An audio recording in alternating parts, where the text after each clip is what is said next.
Hey, Mr. Robert. What's up, man? How's it going? Welcome to our late night. Wait a second. Welcome to our daytime Pokemon stream. Here we are. You caught me editing my stream details. All right. Thursday's here. How nice. Okay, we're going to say performative Pokemon card openings. Live card shop. There we go. Hey, what's up, guys? Hello, Six. How are you guys? All right. We're clicking into here. We're pausing this. Excuse me. So I'm going to place this under best titles. Oh, nope, that's not right. Hold on, let me delete that. Okay. We got a little Donkey Kong playing in the background. That's Donkey Kong, if you don't recognize it. Some old music, man. Sounds like the 80s.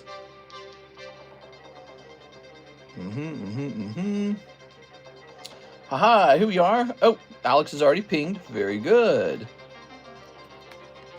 All right. How are we doing on subscribes? Let's see how we're doing. Hey, open the menu, guys. I made a slight change. I made it a little more decorative. Okay, let's jump over here. Okay, we're at 99,279 subs. We're almost at 99.3. Cool. Okay, those are the lives. How about the shorts? Oh, yeah, so Mike's side made the Shinji short. That's cool, man. Okay, cool. Well, wow, we got a lot of emails. Oh, they're all eBay emails. Most recently, I updated my eBay so that my eBay would share the same email as everything else. Okay, let me grab this. Let me grab this. Wow, I got a lot of eBay messages. That's not good. Oh, we have a pre-order. Let's see. 14 hours ago. Oh, no, wait. We did service that one. It's so weird how the emails work. They'll hold on to an old email like I didn't read it, but I did read it. Let's turn this down a little bit. Martin Ramirez, 11 hours ago. 4 English Weiss Nikke. And then CS Man, slab away done. And then John Lucas. Time to go deeper. 8 boxes of Nikke. Whoa. All right, cool. That's huge. So we have a very big daytime stream ahead of us. Oh my God. Look at these beautiful Fates Collide packets. Aren't these nice? I was going to price these up real fast. Just the 3 of them. Just the 2 of us. And these are just a specialty fun item for today's stream. We got these specialty Fates Collides packs. They're not like an established menu item. They're just like a one-time thing for today's stream. Love to see what's inside of them. Hope's stream is shocking. Work like usual. Hope's stream like usual. Tops is old people. Invest! Yeah, invest. All right. Oh, let me turn my volume down here. There we go. Turn my cell phone volume so you don't have to listen to my tic-tacs. So this is going to be Fates Collide Blister. There's only 3 of them. And then I'm not selling anymore after that.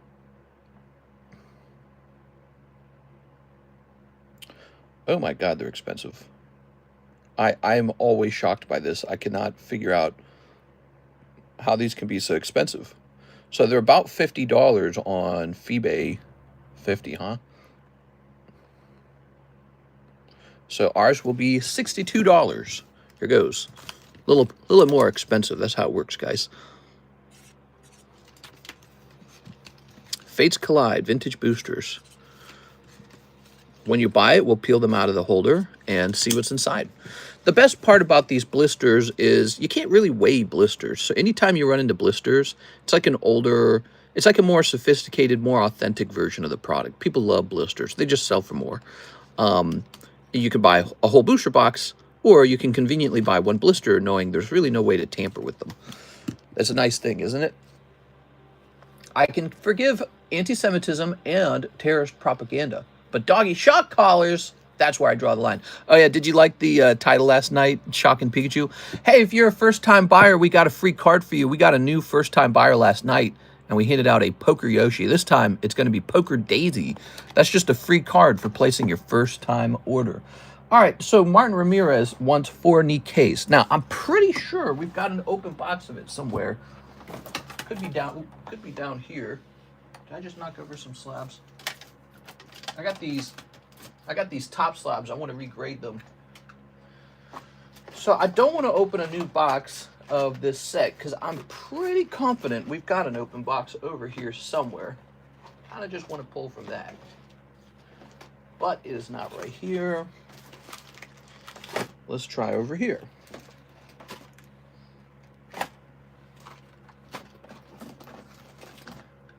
Perhaps we do need a new box. All right, new box time it is. That is scary for our friend, Mr. John Lucas, who has to wonder if the open box contains a hit in it. But it looks like that is what's required. We do not have an open box. So I'll be right back, guys. In the meantime, we can also grab Mr. John Lucas's order too, right? So he needed 8 boxes of Nikke. All right, you got it, man. 8 boxes.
Oh yeah, here we are. So, I was forced to open another box of these, another case. Whew. Tag just approved me for the dealer program. What? All right, 1, 2, 3, 4, 5, 6, 7, 8, and 9. There we go. Whew. Wow, they just be letting anyone in, huh? No, I'm just messing with you, man. You know, from my understanding, they were hunting for a group of people anyways. And it's interesting. I guess that means there's going to be a lot of tag slabs getting graded. Look at this. Fates Collide, Lugia Cracked Ice is so sick. Okay, so Martin Ramirez, this will be your box right here. Just trying to breathe. Allergies got me bad. Oh. All right. What is this music that's playing? People are singing. What the hell? 1, 2, 3, 4. Go over the brakes, please, says Team Rocket Grunt. Hell yeah, dude. All right, so the brakes. We got the lightning brake. That's the new one, right? The staff brake. That's up to 4 now. That's Team Rocket's Tyranitar. This is the bounty. Oh, right. We're implementing a global bounty that goes off at the end of the month. It's based off of your total hits that you made during that month. Okay, so you can increase your odds by pulling more hits. it's still loosely defined some of the ideas, like what is a hit. This is a giveaway. Here is the Gengar break at 8, Cubone Misty at 2. So many of these breaks are brand new. They're just started. They are. So lots of breaks here. There's obviously the Mega. There's obviously the Team Rocket Booster Pack break. For those who have not heard, we are officially ending the 151 surprise case break. Ends on October 19th. Whether it's full or not, we don't care. It ends on October 19th. All right. So jump into that if you want. And, well, the shortest break would be this Dark Charmeleon. That's why it gets the lightning strike, because it goes a little faster when there's so few spots on it, typically. All right. Oh, hey, you guys ready? Ooh. Building a new PC on Saturday. Okay, let's put that there. And let's grab this. Ready? Let's snip this. Very nice. Okay. So, Mr. Martin Ramirez, we're going to pull you a holographic. A holographic. Here's this girl. Ooh. And let's see, one more holographic. How nice. You make me nervous, Avik. You make me feel like you're going to grade the exact same things as me. Here we go. Very nice. Which actually pushes prices down. Here's Martin Ramirez. Let's grab your bag. Okay, let's see. Place that there. And we'll pop this in here. I'm not Scouts on it. Love Tops Ghastly. Okay, there we go. Okay, let's have a sip of our drink, actually. I'm like crazy thirsty, man. Got my little drink here.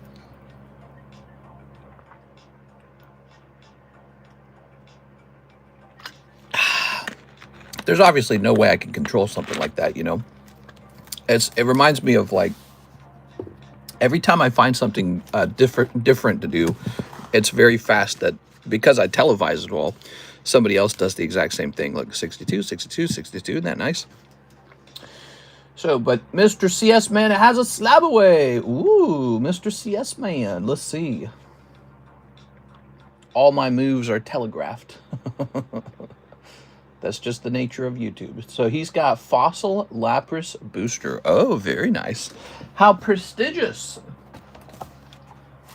How prestigious. They call him the prestigious Mr. CS Man. Who's this? Daniel Schmidt. Well, I feel like that's been there forever. Is that even in Slabaway? That's so weird. Okay. This is done. Here it is. Ooh, beautiful fossil. First edition Lapras. Oink Loney. Okay, so we're going to jump over here and take a picture. Oops, and take a picture under CS Man. You can have a private channel in Discord where I take pictures of your stuff as you buy it. I can't do that for everybody. So there's a fee to have that done. It's a $20 fee. And, yeah. Actually, I think CS Man's getting his money worth out of it. There we go. Helps you keep track of what you have. Okay, we'll place this here. Thank you so much, Mr. CS Man. So if you see something else that interests you, let us know. We're going to keep pricing up whatever we can price up. There. Ooh. So these are $62 a piece. Fates Collide blister packs. Ready to open them for you. Beautiful cards. Set that there. So we got a new item on the menu for fun. It's not really on the menu. You just have to know about it. Okay. Now, we have this huge order from John Lucas. But I'm thinking we're going to do exactly what we did last time, Mr. John. Since you're John Lucas, you're not here, are you? Since he's watching this stream after it's over. Is he watching after it's over? If he's here, I want to open it right now. If he's watching it after it's over, then it will be smarter for us to let him scroll over to the opening and start taking care of people. 864. It is, and that's 8 boxes. I don't think he's here. Ivan says, I've got some sad news. Let's take a quick look. Let's see. Oh, man, that does not sound good. Okay, so, no problem, man. So, I'll definitely work whatever I can out with you, Mr. Ivan.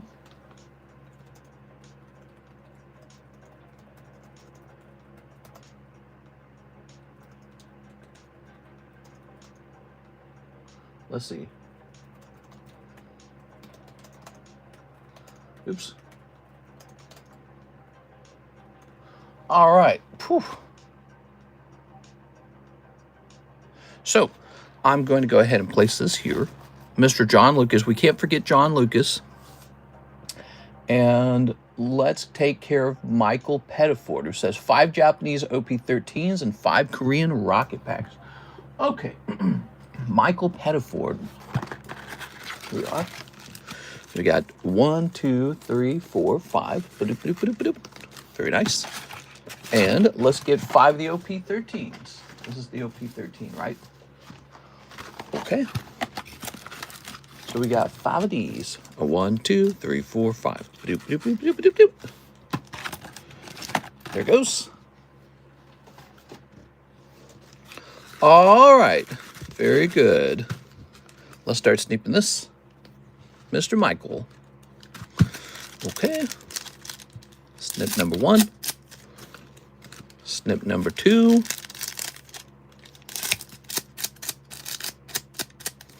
Good.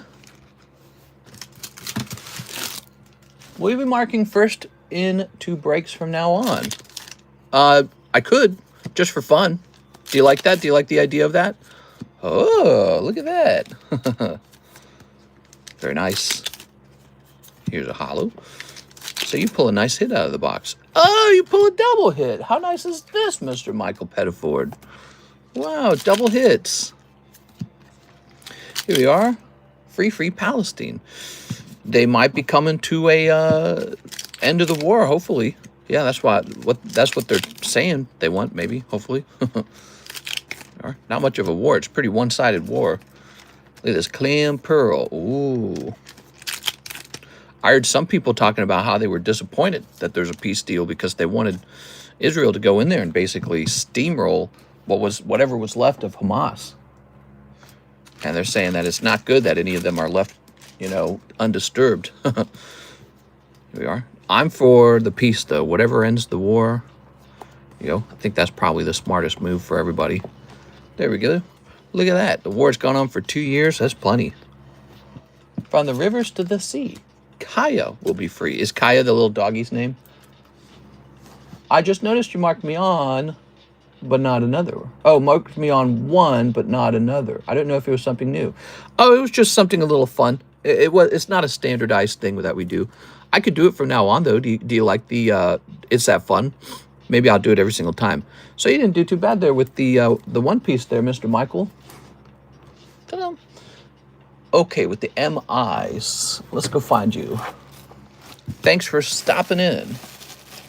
So when we run out of these small orders, we're going to then start taking care of John Lucas's big order. That's what we're going to do, okay? Okay. Okay, Mr. Ivan. Oh, okay.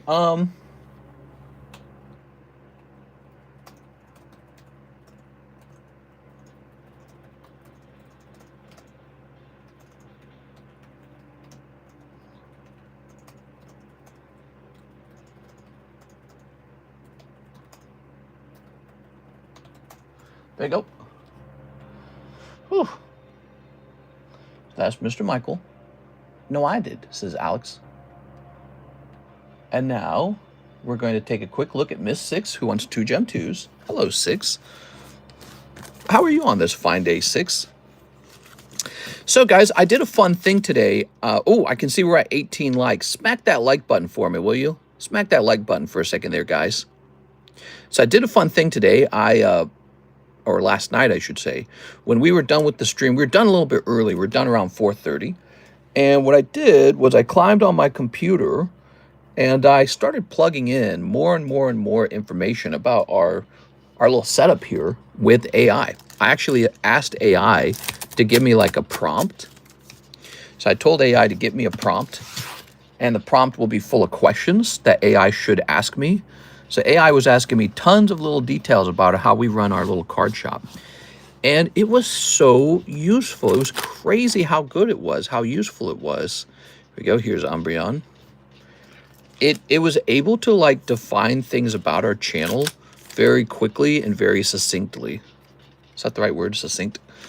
It is. So it was really good at seeing what's going on. In fact, if you take a look at the description of the live stream, you can see we made a couple changes to the top of it, but not really to the bottom. So you can see we kind of give a simple explanation nowadays. Cardconomist live menu, how to order. Step 1, choose your item. Pay using your preferred message. There's a live ribbon ship. Book is removed. So, and AI was saying it needs to be like more reader friendly for like a cell phone, basically. So that's what we did. We made some simple changes to the top of the menu. And AI had actually a lot to say about the entire menu.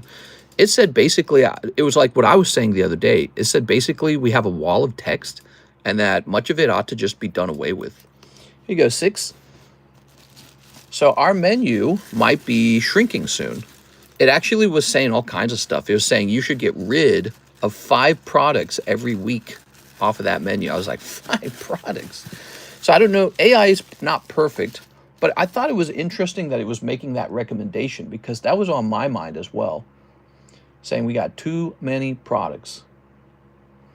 Go, we've got Robert, 1 spot in the Mega Gengar sublist. Ooh, people really love that Gengar.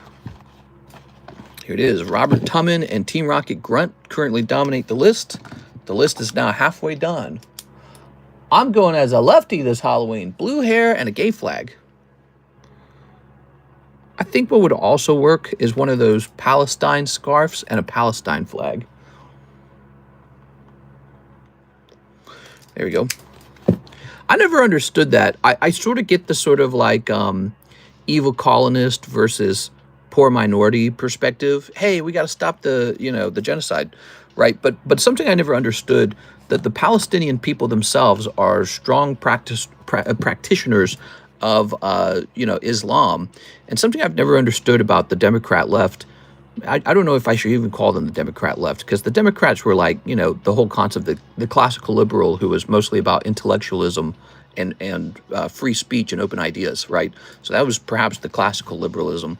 But, now we have maybe perhaps more of an authoritarian approach, or some people would call it like woke or leftism. It's weird because they really like Islam, and it never, ever made sense to me. Like, how can you be like a very strong feminist, but also like the absolute least feminist, most anti-feminist religion in the world? Because Islam's not just conservative, it's like hyper-conservative.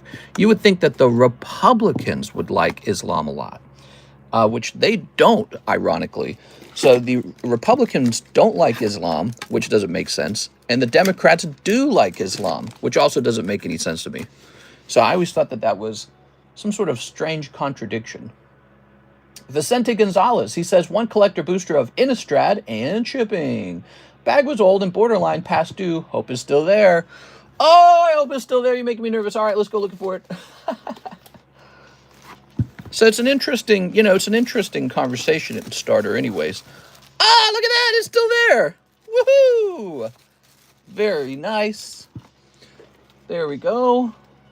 Yeah, perhaps it's because the Republicans themselves are also religious. Like Jesse Norris says, only one God. So he believes, it's funny because all of those religions sprang out of the Middle East. Judaism, Christianity, and Islam, they're all Middle Eastern religions.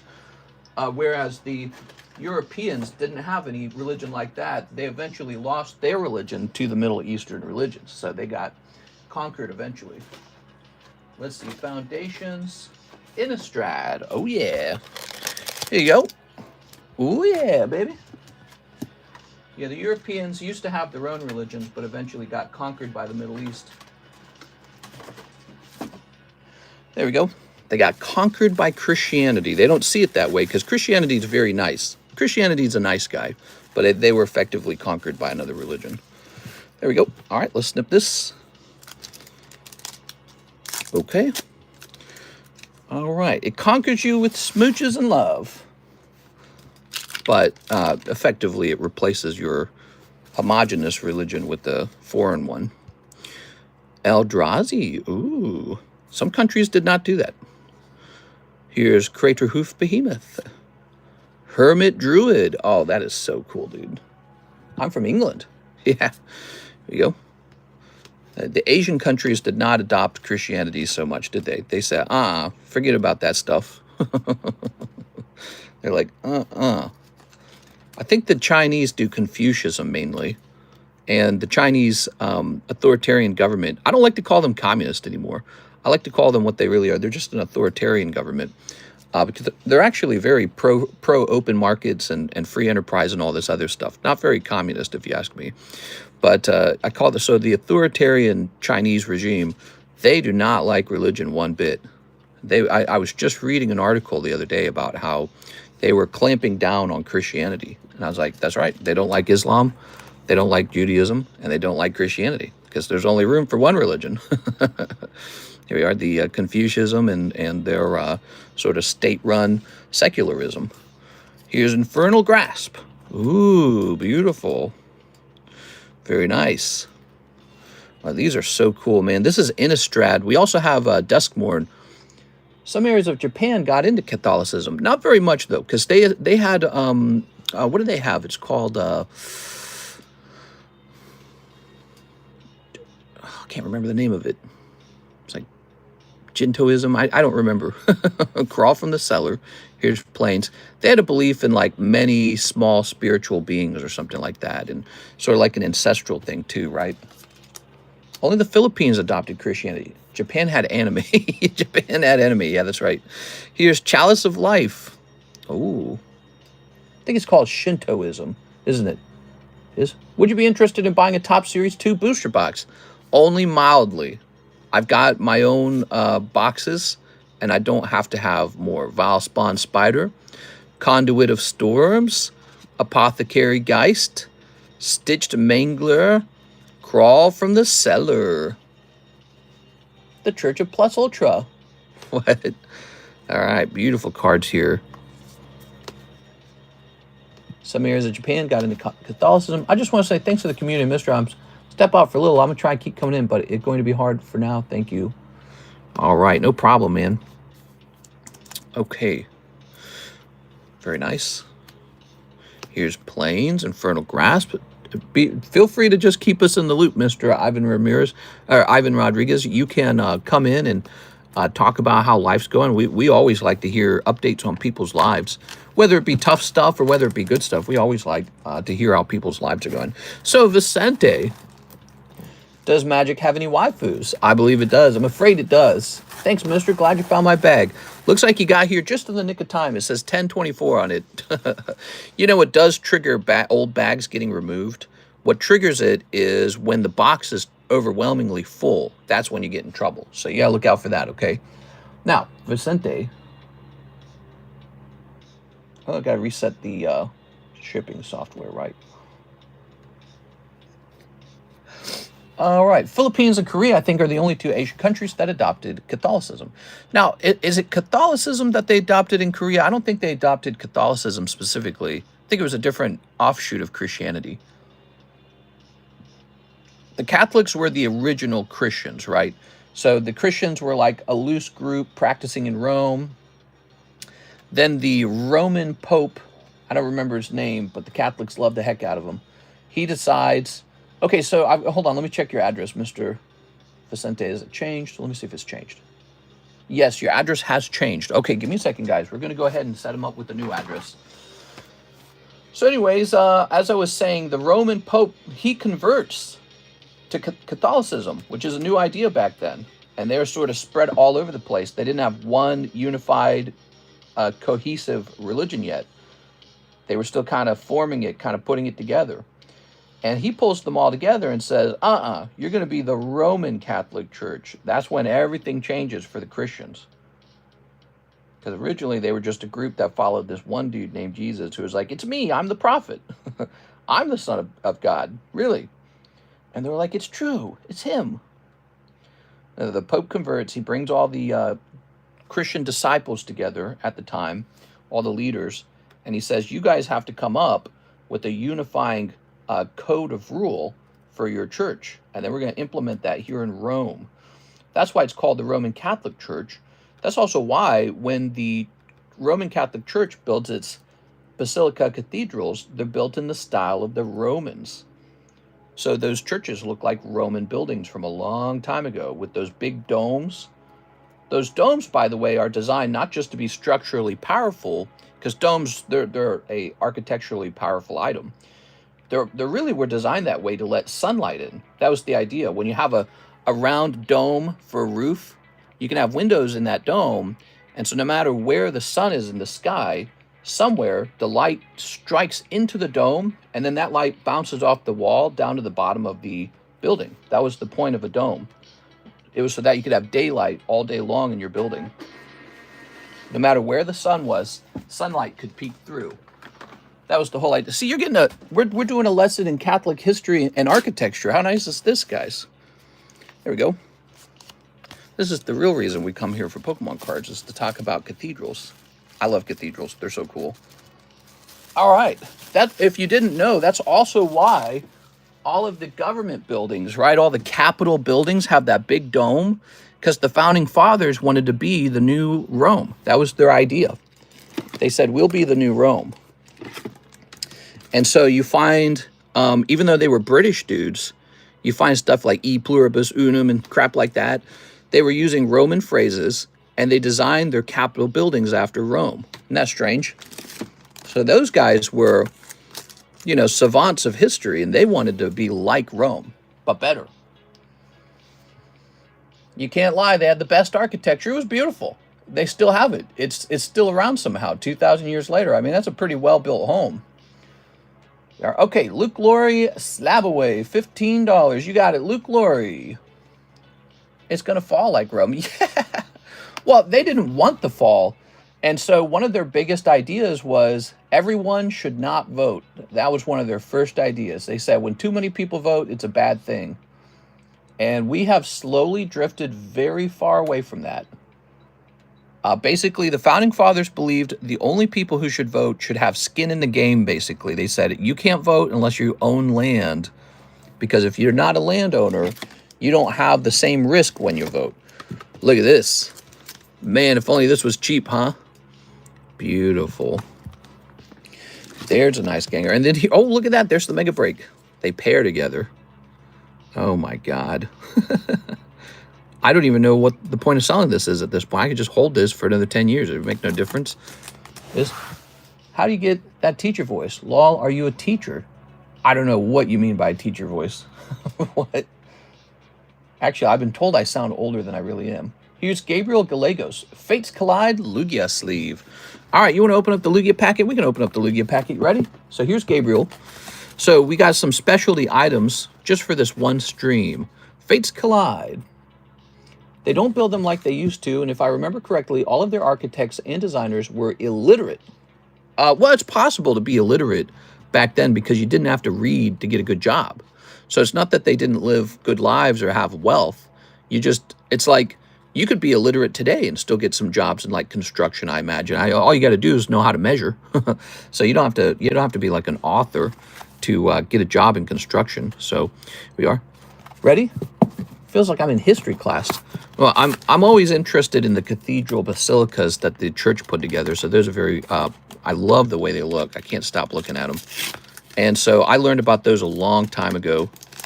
Always fascinated me. There we go. One Klugia.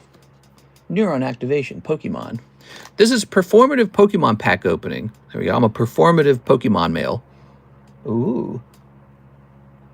They don't build them like they used to. And if I remember correctly, all their architecture does... Oh, I already read that.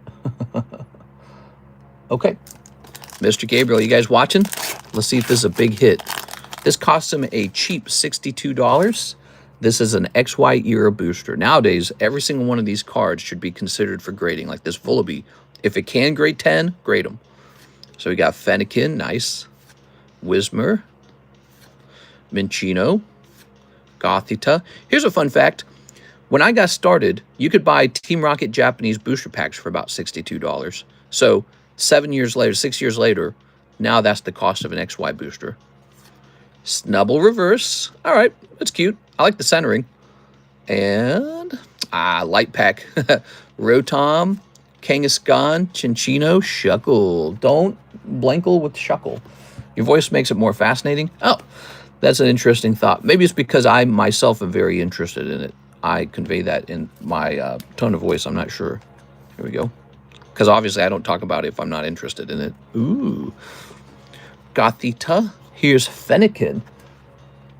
Why do you think your channel is not as big given how long you've been around? Well, first of all, let me mention this. The first thing I'd say is we do not use any bots at all. We don't have any bots. We don't cheat. Everyone here is real, organic, so there's no bots in our stream. The other thing, I'd like to make some improvements to the live stream that I think will draw more people in to the live stream itself. So I think some improvements I can make. We got to have a website. I'm way behind on a website. And we got to get distribution that'll push prices down. So those two things should actually help a lot. I think a lot of people are aware of our brand, but if we can't get that distribution and website, I think people are kind of scared away by that. Like maybe they don't want to learn how to use our current system. And, you know, if you're even $2 more expensive, that's a big deal. So I got to drive prices down, and I got to get an easy website for new people, because we got a really loyal customer base that has been around for a long time that likes the way we do things here. But it's time for change. Like, we're doing these vertical streams as well. I'm open-minded to change. And really, I haven't worked on the website or anything because I've always streamed 7 days a week. So I'm always very busy. But I'm going to start taking Sundays off, guys. We're going to, no more Sunday stream. Sunday stream is done. We're going to start taking Sundays off, and I'm going to either relax or I'm going to actually work on like making important changes to the structure of the setup. And then, so I would say those two things are pretty important. Second thing is we actually divide our stream into 2 streams. And so our views might look deceptively low because some people only show up for the daytime and some people only show up for the nighttime. But if you add it together, the number is much larger. So if you look at our actual views for our channel, our views are quite good. And let me show you real fast. I think I can just show you from here. All right, so it says here, our views for this month, 634,000. Let me see if I can just show you that. 634,000. That's not bad at all. And so, yeah, I mean, it can look like we don't get as many views, I think, because we split up the stream. And a lot of people don't do that. In fact, I think I'm the only person doing that. So it's just not as good of a look, ultimately. Here we are. I'll support you, says Edward. Oh, thank you so much, Edward. But I've got some changes I want to make to spice things up a little bit. Like I said, I've been talking to AI, and again, we are pretty far behind if you think about it when it comes to having a website and when it comes to, you know, applying for that distribution. We're going to get that all sorted out now. That's my big priority now. Mr. Gabriel, streaming 7 days a week, not my top priority. Getting those other things sorted out, that is now my top priority. I think they'll bring in some people who are certain types of shoppers. Maybe they're not looking for slabs. Maybe they're looking strictly for like the lowest margin, you know, like box or case openings or something like that. I mean, we can change the way this stream feels pretty fast. You'd be surprised. Here we are. All right. The question is, what do we want to be? Do we want to be that? Some people might actually come here knowing that there's a shorter wait time, knowing that you get more attention per order. It's not a race. You know, some channels have to race through their openings and be like, all right, John, blah, blah, blah, blah, blah, you know, and then they're just out of there. So it depends on the feeling we want to have. Something I think people really do appreciate with this channel is we have such an extremely good ethos. we've been around for so long. 6 years is a long time to be doing this. 7 days a week streaming for 6 years. That is an impressive accomplishment. And so I'm just a guy with a lot of experience doing this, but most of all, you can tell the character of the channel is really good because, there's no scandals like, oh, he stole my Umbreon as he opened it or anything like that, right? So, you go to Whatnot, you're kind of rolling the dice on whether the person does some kind of horrible, sneaky trick on you, whether you can see it or not, because think about what they do on camera. Well, what can they do off camera? So we're not about that. I tell the people who work for me, the golden goose is that this is the one place you can go where without any question at all, nothing's been tampered with. That's super important. So 6 years of experience, tamper-proof pack openings, but we need that website and we need to be able to drive prices down. Some other things too, our menu shrank a lot because I took a lot of things, a lot of the most interesting things came off of the menu. Sword and Shield, Sun and Moon, X and Y. We're going to start leaking that back onto the menu. I feel like it's actually time for that now. I'm just very good at the Pokemon card market, I would say. So I didn't get as many views in my live stream maybe, or as many sales over the last 8 months for 2025. But by holding on to my XY product, I just made a lot of money on that XY product. It all exploded in price. So if I had sold, like 25% of my XY stock back in August or June, let's say June, I'd have missed out on so much price increase. I didn't sell like hardly even one pack. So that was actually extremely clever. So, but it's not as fun for the viewer. So in other words, I'm very good from like a technical point of view, but as entertainment, no, it's way more fun to see it opened. Here's Team Rocket Grunt. He says, let's do some shipping. How much cash credit for the mega box I won? Do not forget slabs in the mega box. 1 Lucario Prismatic. Ooh. 1 Fates Collide. 1 spot in the Gengar 151 break. You got it. So there's a big order from Team Rocket Grunt. So I would say we've got, I think, a very identifiable brand. We actually do get a lot of views. I think that we are uncompetitive in some ways that we can really improve so that we have the ability to make ourselves more competitive. And coming up, we're probably going to bring back some of those other items like the XY ear stuff, but also some of the stuff like dead product that doesn't move at all. Like, I don't know, like I got all these Japanese boxes to my left that no one ever opens. I want to start taking those and turning them into fun like bundles or something like that. Little discount on them, and then just hopefully see some of those get open and gotten rid of. I want to start shrinking the menu, ironically. I want to expand on the coolest things and shrink some of the stuff that's just dead product. It just hangs around forever. So that's my goal. Here's Team Rocket Grunt going into he said the Gengar 151 break. You got it, man. One thing we do have that I think is very unique are all these breaks. We're very good on the breaks.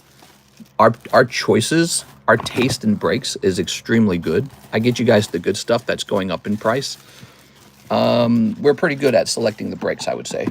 We also have the Poke Shuffles. That's a $5 chance at a slab. That's always been popular. And the live customs, which are very dangerous. All right, let's see. I can't beat the breaks. We are a family in this channel. Oh, that's nice. Yeah, honestly, how big do you really want a channel to be when it comes to a live stream? Let's say we had, 1,000 viewers or 500 viewers or even 200 viewers. Well, you would just be drowned out by everyone else. So it's kind of like, to me, what bothers me the most is if we don't get enough orders. So if I see my sales dip, that bothers me the most. The number of viewers does not bother me as much. And we have a distinct flavor, I think. We talk about politics. It's very adultish. So you could have a streamer to your left or to your right, and they never talk about anything controversial.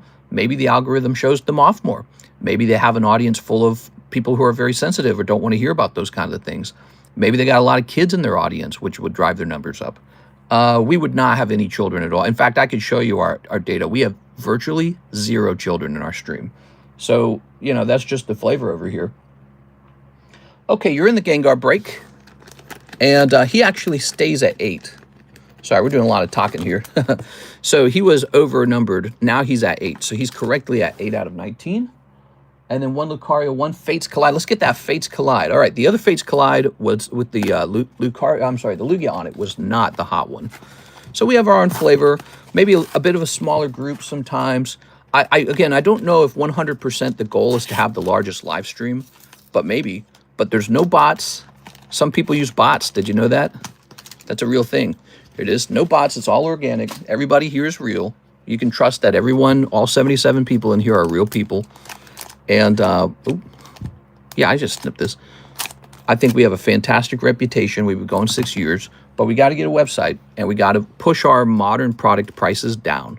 That's really important. Like secondhand market, I think you guys accept these might be expensive, but the, you know, sets that are just coming out, we want to push those prices down a little bit. Here's, and I've just been behind on that, so that's my fault, not your fault. Here's Whismer, here's Meowth, here's Binacle. We're going to change that. We really want to change that. I'm very focused now. Fennekin, breaks in. And again, we actually split our stream, so we have more viewers than you think we do. That's a really good reverse hollow, but this is also a light pack, darn. All right, where do people see what you sell if you don't have a website, says Jay. Yeah, that's a great question, Jay. It's in the description of the live stream. In fact, we've been doing it that way for the entire 6 years. So people who learn how to operate this stream, like they learn how to come in here and have fun, they know that all the information is in the description of the live stream, how to pay, how to ship, what's for sale. The slab prices are on the table, but the booster pack prices, those are in the description as well. We have a thing called the secret menu. It's actually an extended menu. So you can click on that link and find even more stuff for sale. We have actually a really huge menu, something that AI is telling me to change. AI says we need a very small menu. So I find that perspective interesting. Yeah, I think the Brexen's good. It's a good looking card. Okay, and now the Lucario Prismatic. So I will be right back. I got to get this guy Lucario Prismatic. That means I got to break it open and everything. So I'll be back in just about a minute, and then we can keep talking, okay?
All right, here we are. Yeah, if you ever go into like a stream and you see like 600 people watching that stream, but there's only like 15 people talking, it is highly likely that person is using bots. And normally I would not even care about bots, but you know, I wouldn't like, I'd be like, who cares? But you know, I think that's actually pretty devious for selling cards. It gives the stream a perception of having more viewers and therefore more social credit than it truly has. Here's Lucario. Ooh, Lucario. So here's Lucario. Very nice. I think that's actually a pretty serious subject. All right. Very nice. Ooh. So you start out with these beautiful stamps. Looks really good. Look at the centering on that one. Same there. That one's got great centering. Okay. How's that Tyranitar look? You want to see it? Maybe. Maybe. It's got maybe a tiny, tiny, tiny half dot down there. Might have a shot. You never know. There's sometimes the grading companies let something sneak by, you know. A little half dot down there. The Lucario looks like it might not get it. All right. So there's your little pre-grade on those. And now, oh yeah, look at that. Start snipping this. Ready? Okay. Yeah, I mean, if you could add all of our unique viewers together between the two streams, I bet you would look more like 120, 140. And, I don't know. It's not that crazy, is it? Ready? Right, like if we have 70 to 80, if we have 80-something peak concurrent, our peak concurrent seems to float around 85 per stream. And one of the things I feel that has happened, the daytime stream used to not get many views at all. It used to be a smaller thing. And then over time, it kind of became, I don't know, maybe like equal to the nighttime stream. So they kind of split pretty evenly between them. So that happened over time. A lot of people were like, oh, I can just watch the daytime stream? You mean I don't have to be up at 5 a.m. in the morning to watch you? We are. So the daytime stream cannibalized the nighttime stream a little bit. And I think if you were to take the unique viewers from both and add them all together, I think our viewers would probably come out to be like 120, 140. 140 might be high, I'm not sure, but 120 is not that crazy. I always watch your streams when I see you're streaming. I just don't know the schedule, says Zanembi. Well, the first thing I'd say is if you smash the subscribe button or the bell, YouTube will actually warn you that I've gone live. So that can help you. If you really want to keep up, you can smash that bell button and YouTube will be like, ding-a-ling-a-ling, he's live. But the other thing I would say, we have 2 streams per day. One is a daytime stream, which is what we're in right now. And then we have another stream that's very late at night. It's like an overnight stream. Starts at like 1 a.m. in the morning, Central Time. So in California, that's like 11 a.m. I'm sorry, 11 p.m. In New York, that's 2 a.m. So it's truly late on the East Coast. You got a Master Ball Seeking, huh? Okay, Master Ball Seeking. So that would be our 2 streams on the weekends, Saturday and Sunday. Sunday will no longer be a stream day at all. And Saturday, we'll just have 1 stream. We always do 1 stream, but we're changing my schedule on Sundays. My job is to now work on my inventory and work on making these big changes that need to happen. So we're going to be working our menu. We're going to be working on restocks. We're going to be working the receiving area better and working on big changes on Sundays. You just won't get to have a live stream with me. Here's Poo-Poo-Choo. I wish I had a cover streamer and they could just go live. That'd be cool. But we're just not at that level. I have the notifications on and it does not notify me when you go live. Really? Maybe it's just my account. Well, it might be your cell phone. So your cell phone, you might have notifications turned off. You said it doesn't work for other channels either. So that sounds like it's a cell phone issue. But yeah, we always ping our Discord when we go live. So that's great because it tells you exactly when we're live. Oh yeah, we're doing an email list now. I forgot about, oh. Look at this, Team Rocket Grunt, you actually got a hit. This is a hit for sure, guys. He's got Master Ball Umbreon. Look at that. Very nice. Very good. All right, that is Master Ball Umbreon. Let's check the back. Oh, it's looking so clean. Do you want me to send this off? I'd love to send this off to PSA or Tag or something. Beautiful. Quick pre-grade. Yes, we gave you a little free pre-grade there. And if we're looking real carefully, it's not going to hit a Black Label 10. It's just a bit thinner on the top than the bottom, but it's looking like definitely a potential Tag 10 or PSA 10. Okay. There we go. Very nice. Look at that. I would definitely send this out. Very lucky opening this time. Okay, and this goes here. Tag is legit. Send it to Tag. Send us some money. Hell yeah, dude. All right, we are trying to get up to 500 grades per month with Tag, everybody. That's our goal. There we go.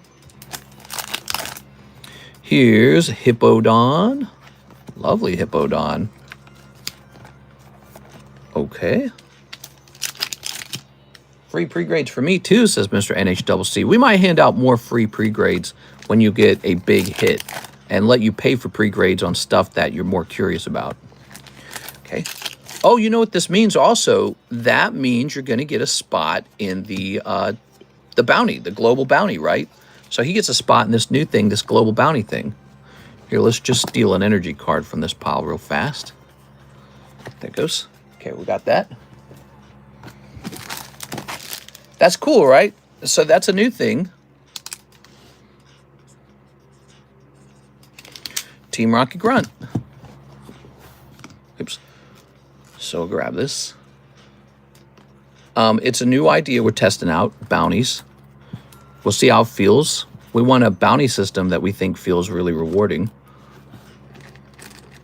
And we call it the Brett Love bounty because Mr. Brett bought part of the slab with me. He bought the larger part, and I paid the rest. So there we go. So thank you, Brett Love. Mr. Tentacruel, he's got 2 people in it now. At the end of the month, we're going to shuffle these names up, and somebody just gets the Tentacruel along with all their other stuff. Good. Okay. So there's our bounty. And then Team Rocky Grunt's wanting shipping.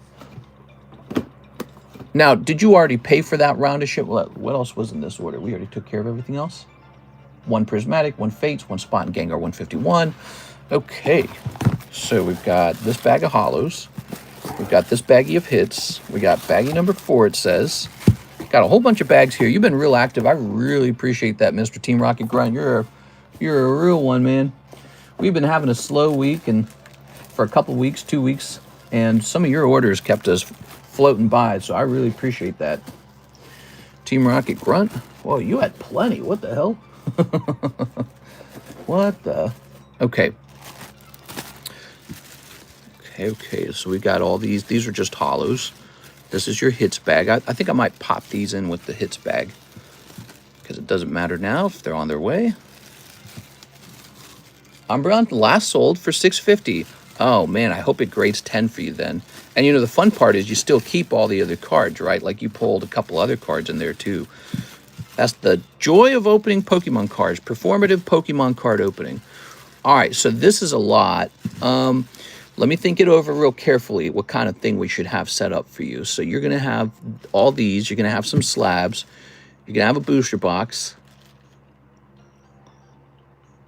Just thinking about the optimal way to ship you. I think you're going to receive 2 labels.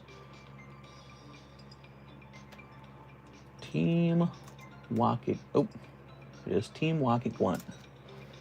And we're going to make the labels a couple pounds heavy. We're going to do standard shipping.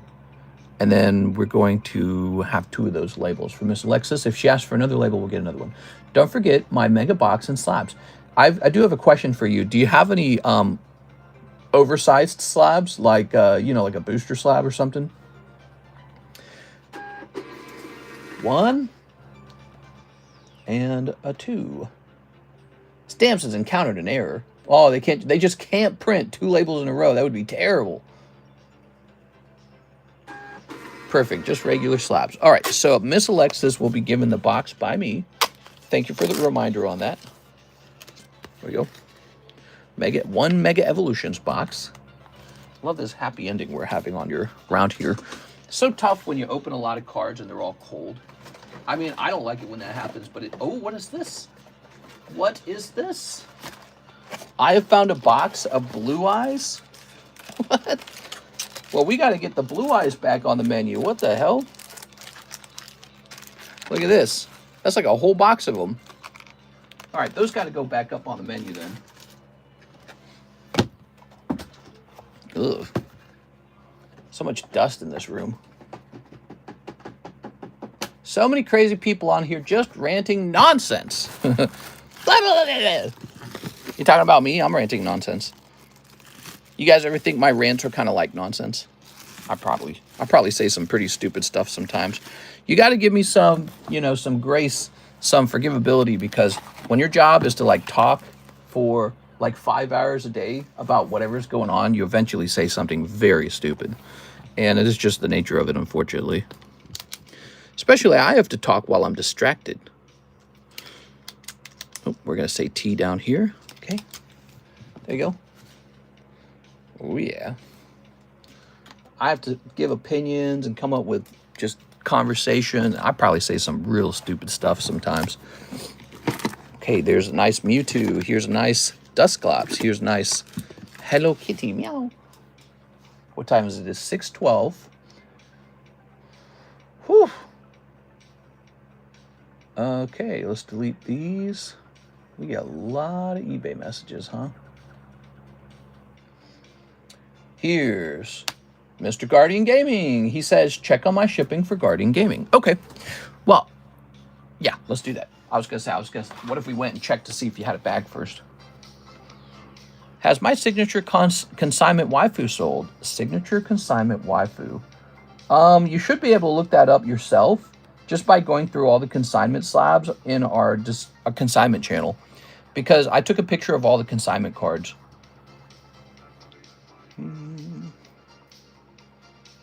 Oh, I know which one you're talking about. The $170 one? No, it is not sold. Took me a second there. Now, that's what I thought. So Guardian Gaming, I don't see a label. Maybe I have to type the whole thing in. Guardian Gaming LLC? No? How about, what if I just typed in Guardian Gaming? Nope. So to me, it's looking like you have not been shipped out. Let's go over here and take a quick look. Guardian Gaming. This song is jamming. Oh, I'm surprised you can hear it. It's so quiet. Okay.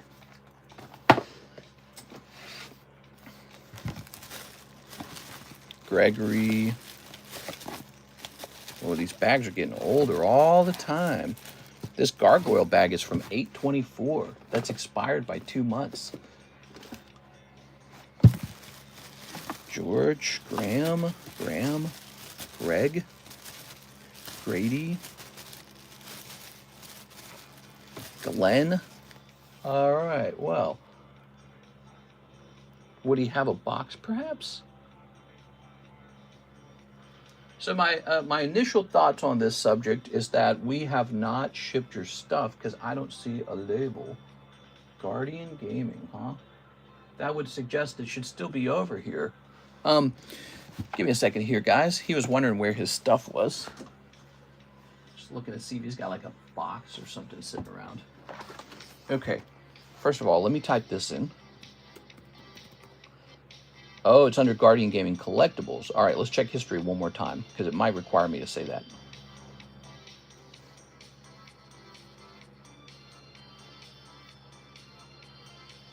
Sorry, guys. We're doing a tracking lookup. Gaming Collectibles. No, still not showing a Guardian Gaming Collectibles label.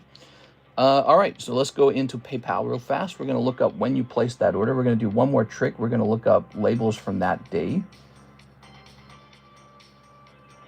just in case the database is not pulling your name up.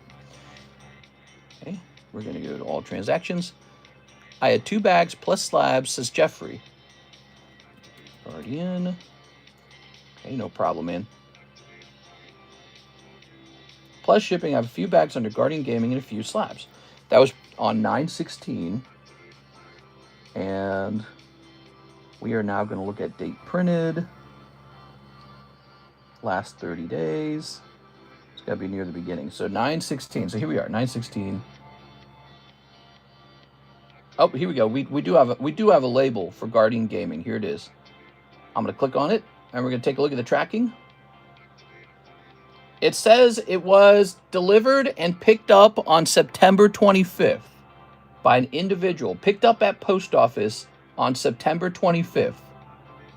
So not only did it arrive, but somebody actually picked it up, which means somebody had to go and know about it. So I'm going to start sharing all that with you. Let me go ahead and get your tracking. I knew the name was odd, so I knew there was a chance that it was simply a search return error. Here we are. Because when you have an odd name, the database doesn't always think that you've looked up the right thing. So there you go. There's the tracking. And then I'm going to send you a screenshot of the shipping information as well. It says delivered on September 25th. Okay, we're going to grab all this. Oops, come on now. Oh, all right, that's fine. So we'll just go paste this now. All right, so he should have all the available information now. Cool. Must be here somewhere in our house. Then do you know what kind of box it may be? Well, typically it's just a brown or white box, but if you had enough stuff, it's probably going to be a brown box. Yep, it's always a box. It's very rarely a bubble mailer. Bubble mailers, if you had like maybe just one slab you're shipping, which is a very rare shipment. I hope you find it. I'm sure it's there because somebody picked it up, so it has to be there. There we go. Mr. Team Rocket Grunt. 1 tag grading for the Master Ball and 1 waifu shuffle and 4 pokey shuffles. Oh, I'm feeling a little spicy today. I got you. Okay. So 1 tag grading. We already set that up. Good. I'm glad that there was nothing wrong with it, you know, because on a rare occasion, we do miss like a request for shipping. So I thought I was going to be, you know, in trouble here. I thought I was going to be like, oh, you forgot to ship it. But it looks like we did our part correctly, and it's all good. It's just somewhere in your house. I've done that before, especially because of the number of packages we receive. We receive like an ocean of packages. By the way, we have 1 more Fates Collide pack if anybody wants it. That's pretty sexy. 1 waifu shuffle, 4 pokey shuffles. Let's get it. Let's see if you get lucky today with the waifu shuffles. Oh, yeah. So people are opening up these Nikke English cards. I need to load this up with fresh commons. Just trying to get rid of it. Usually goes for $240. And you know what? I mentioned that to people, and they don't seem to care. Here it is. 1 cold one. All right, 1 cold common card. I'm going to toss that back there if it's all the same to you. And then the pokey shuffles. Remember, you are entitled to those commons when you pulled them. This is the $5 pokey shuffle, everybody. For $5, you get a chance at a slab. Let's see if he gets lucky. He bought 4 of them. What are the good cards in Fates Collide? Oh, there's a lot of them. There's a whole bunch of them. Whole bunch of good cards. Especially now, half that set will turn you a profit if it can just grade 10. But it's got a grade 10. Oh, yeah. Nothing but net.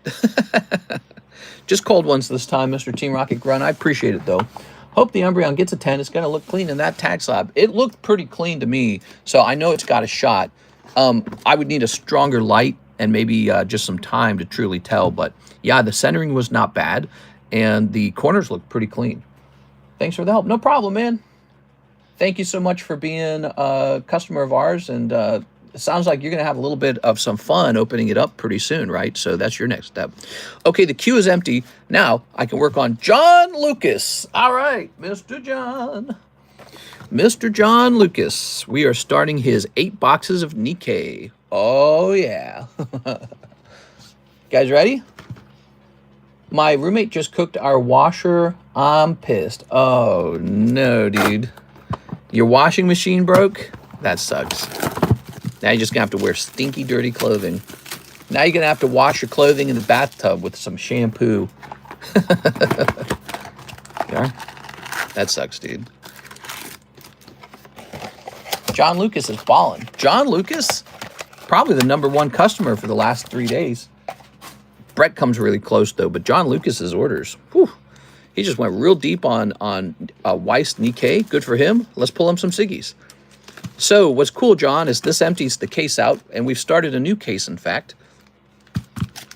And let's see if we can get him some good stuff. I've had to do that for some emergency socks. We are. All right. My family's done stuff like that. You have 11 kids. You wash some clothing in the bathtub. You guys ever done that? It's like a washboard kind of thing. Then you just hang the clothing up, wait for it to dry. It takes like 3 days for it to dry. There we go. So box #1. Get comfy, guys. We got plenty to open.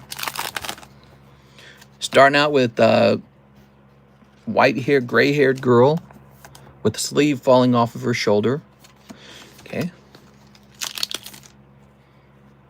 You can smell it burn through the spin cycle. That's not good. I would, step #1, Troy, I would unplug that washing machine and put a sign all over it, do not use, because if your house sets on fire, that's going to be really sad. I would, if you got a landlord, I'd warn him right away that there could be an issue with the washing machine and that you've unplugged it and you refuse to use it. Don't use it for any reason at all, no matter how tempting. Like, oh, maybe you can just do 1 more cycle. Not worth catching yourself and all your belongings on fire, because your stuff, your belongings are probably not insured. And sounds like a belt. Washers are pretty basic machines. Yeah, so washers, he's right. So there'd just be a spinning motor and that's it. And there's probably like a belt that spins it all. There you go. You can hire somebody to come fix it for you if it's a very, very old washing machine, might be time for a new washing machine. You might be able to buy an old, or not an old, you might be able to buy one off the market that's pre-used and do all the work of picking it up, bringing it inside, plugging it up, testing it out. I did that once for my girlfriend's family. They were just living with no dishwashing machine. I was shocked because I was like, how can you live with no dishwashing machine? And one day I just got tired of it, and I had an old pickup truck that I was using to go to college, and then I fixed the whole thing in one day. Their washing machine was like stuck there. Their dishwashing machine was like stuck in the wall, and I got it out, got it into the front of the yard, found a used one on Craigslist, drove over, picked it up with my truck, brought it inside, and installed it all by myself, the whole thing. Even had to get parts from Home Depot. There we go. Karis was very impressed. This is when she knew this was the guy. But it was a lot of work, and but you can do it. It cost us probably like $75 to get a working washing machine, because the other person was just getting rid of their washing machine. They got a brand new one. So that was free. So the only thing that cost money were the parts from Home Depot. Just have a fire extinguisher. Nah, dude, what are you talking about? Tell the landlord to get you credit and you do it yourself unless you don't mind driving to the laundromat. Set that up there. I would just say, don't do anything that's going to cause a liability issue. Don't electrocute yourself. Don't set the house on fire. There's so many things that can go wrong. Laundromat's pretty cheap when you think about it compared to setting your house on fire. Okay. There you go. Yeah, you know, you take those things for granted, like the washing machine. It just breaks one day. It's just how it is. Appliances are nuts. They're so expensive, too. They're all made in China. YouTube, bro, could be a cheap part swap. Yeah, you could use YouTube and AI to try and diagnose it and try and fix it. But, yeah, just be real careful. We are. Okay. Oops. Here's a hollow. Okay. I remember when we moved into our first condo, the refrigerator didn't work. It was a broken refrigerator. And we had to repair it at our own cost. It was like $500 to repair it. It was like almost the price of a brand new refrigerator. But it wasn't quite the price of a brand new refrigerator. It was very frustrating. Deeply frustrating. That condo was annoying because also it had like nails sticking up out of the carpet. I like stabbed myself on some nails. Ho-ho! Look at that. It's Tommy Gun Girl. Tommy Gun Girl. Holy hollow. Yeah, holy hollow. Dryers have a hot box. More likely to cause a fire than a washer. Do they? Oh, dryers. Yeah, the lint catcher. The lint catcher that some people don't clean. Guess they're insane. This lint can just build up. Go. Yeah, don't let that happen either. I'm the type to try to replace my shoe soles before buying new shoes. Here we are. Oh, take this little card too. That's sexy. So we're going to take all these and put them up here. We badly needed this. Oh, yeah. Now we're in business. We got some of those commons again. Perfect. The blank kind of condo you're living in. It's just a small condo. Our very first home, it was a starter home. And it was a condo that cost us I think it was like $90,000. That was the cost of it. When we sold it for $140,000. That's a really big deal.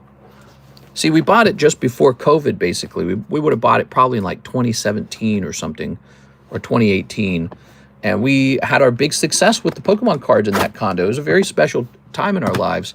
I started making so much money opening cards that I was quite literally shocked. It was this bizarre idea. No one else was doing it. It's weird. It felt like I had just discovered gold or something. You know, again, nobody was doing it. I was the only one. I was the first one on YouTube opening Pokemon cards live. It was just this really bizarre thing. And we were doing it from this tiny little condo. I was so not rich by any means. I was not a rich guy. Just a guy working a job, paying his mortgage like anyone else, paying my bills with a little leftover money, because now both me and my wife were working. We were both paying student loans. So you pay those student loans and you just don't have as much left over. And of course, at some point, her family starts to need a little bit of help because her mother gets it was like stage 4 cancer, but it's called like non-Hodgkin's lymphoma, which is like survivable at stage 4. But so she gets really sick. She loses all her weight. She like shrinks, and it was pretty scary. But her mother gets cancer, and we start helping with that. I did not have much money for a while. COVID starts. Her mother survives cancer, which is really nice. And after that, we start saving up to move, and I'm selling these cards live, and the streams will last like 5 to 6 hours. Really crazy time period. We're opening like Hidden Fates, or we opened up a Japanese base set box in those early years. It was so cool. And I just saw the price of my cards like triple overnight when Logan Paul announces his base set box break. So we're already making some good money, because instead of getting YouTube ad revenue and getting like some tips, $20 tip here and there, I'm now like consistently selling a product that has a profit margin baked into it, and the demand is unbelievable. 3-hour wait times kind of demand, because I was the only one doing it again at that time. So the profits start rolling in, and then we start doing like these awesome vintage box breaks, like Expedition Japanese, base set Japanese, first edition Rocket, cool stuff, you know. And yeah, and then Logan Paul comes around, and I watch all my cards triple in price, like overnight. Just boom, they're all triple the price.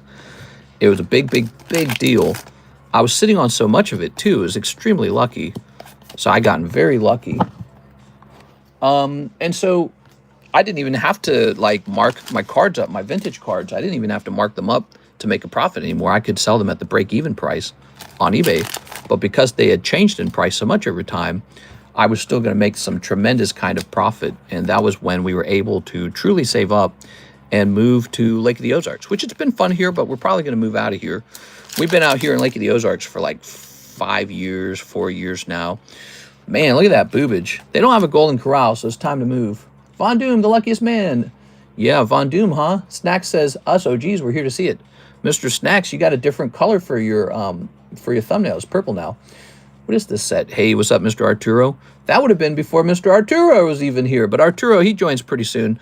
Or same like, I don't think, who was the very first mods? I think it might have been Alex, and then I think Tammy right afterwards, and then Arturo after Tammy. We are very nice.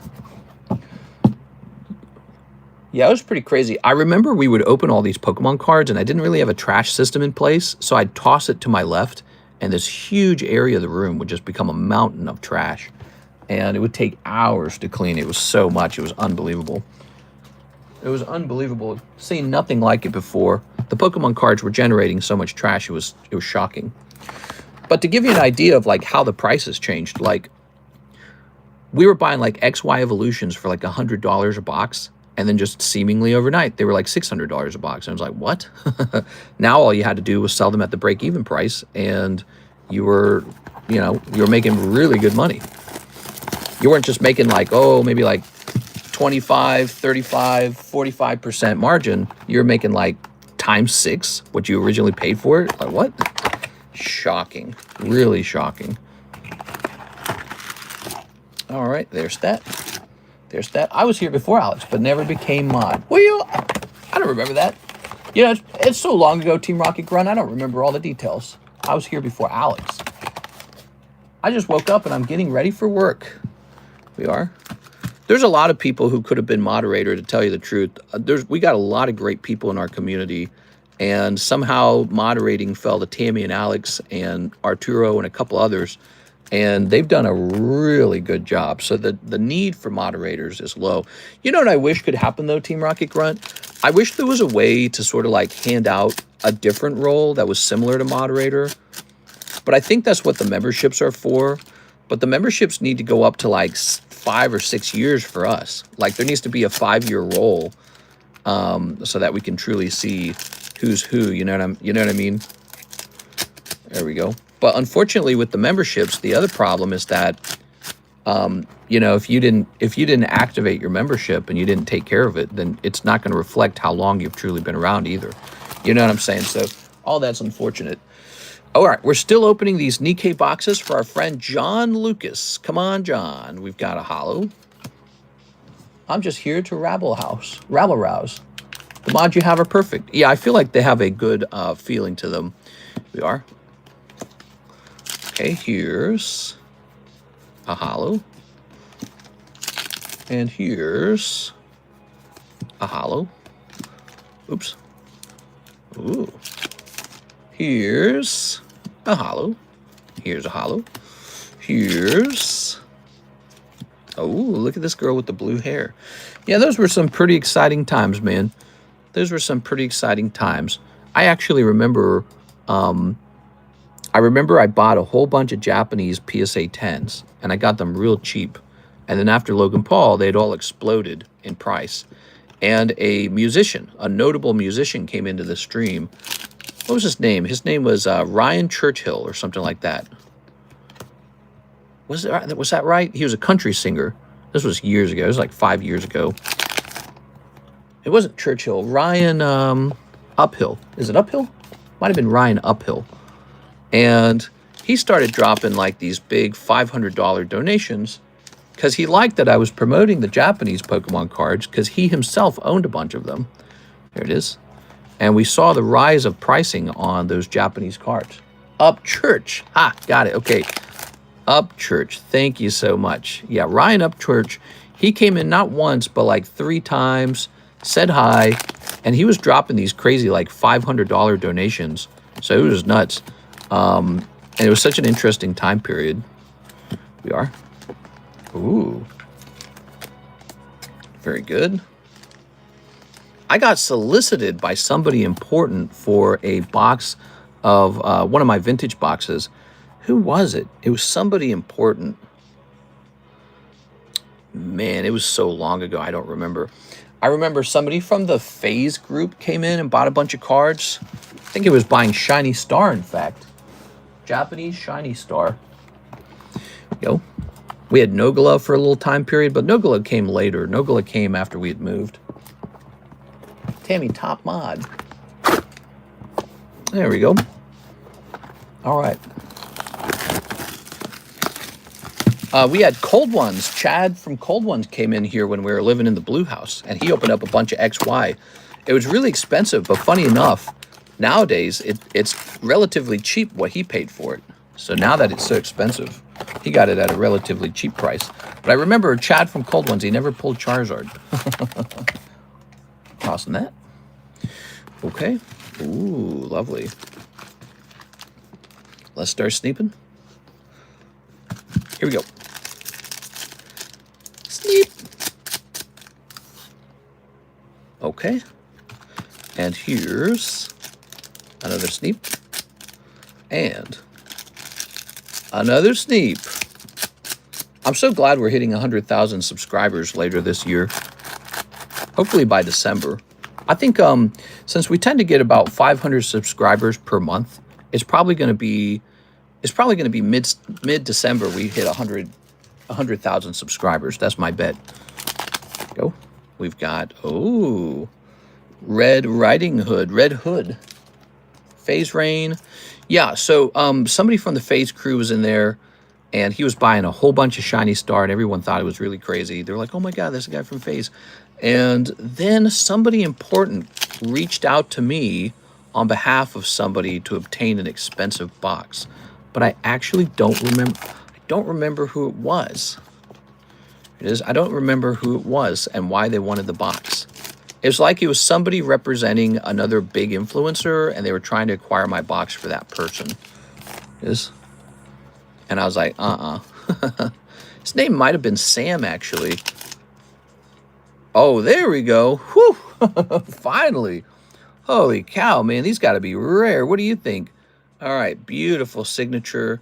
This girl with the regular-sized boobs. Very nice. There we go.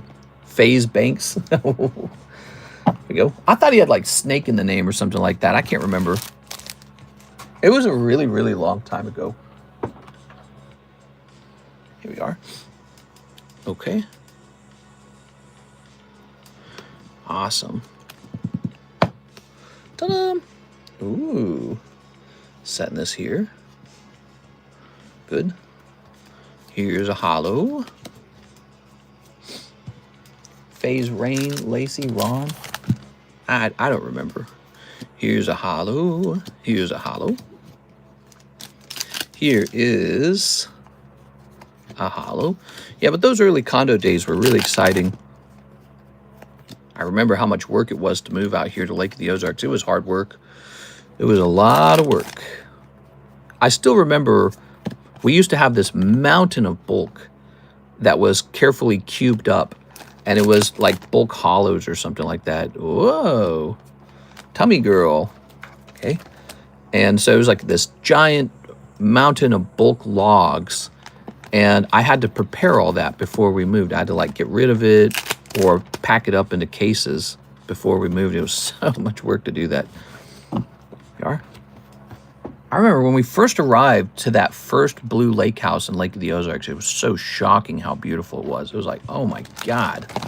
You couldn't believe how beautiful it was. It was breathtaking, in a word.